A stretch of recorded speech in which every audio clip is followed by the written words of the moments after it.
عادت بجثتها كأنها ليست هي. لم يسألها أحد كيف تحمل جثتها.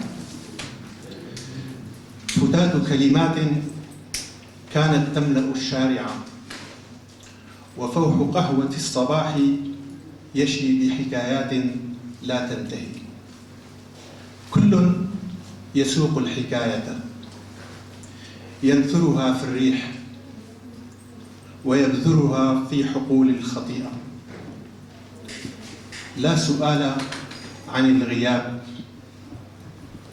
لا سؤال عن الغروب،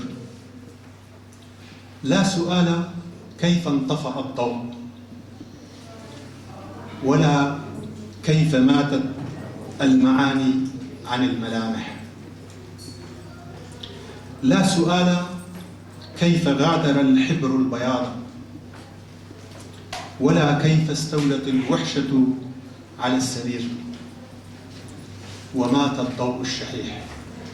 لا آثار على الجثة سوى قبلات باردة من أمس تليد، ولا شهود سوى ضحكة تاهت في ذاك المساء، وخيط دم بارد كان يضيء الشارع.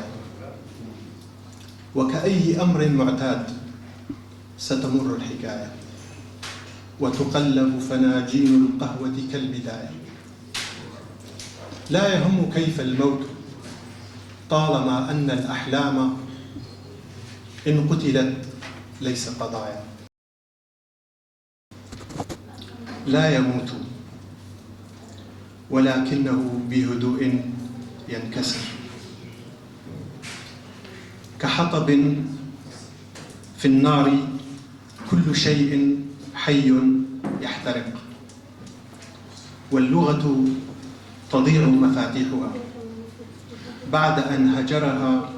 بعد أن هاجر سكنتها ومال نسيمها. لا جملة تواسي ولا قصيدة نثر تشي بعودتها. على حافة القلب تدلى صدى ضحكاتها، والصوت في الثنايا انسحب الكلام من الكلام. منذ 1000 عام وأنا أصدق إشاعة المطر، أقبل كف السماء وأنتظر أنها ستأتي غدا دافئة تغرق الشوارع بفيض حنين، ولا تأتيني رغم أن كل شيء يفضحني بك.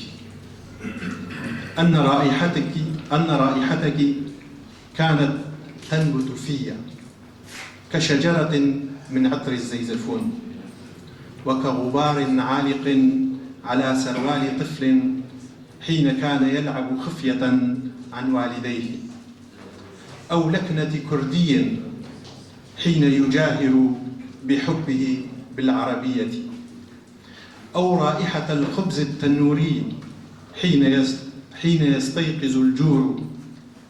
مليئة أنت بالنسخ القديمة من قصائد التي لا زالت تبكي ولا صوت لها.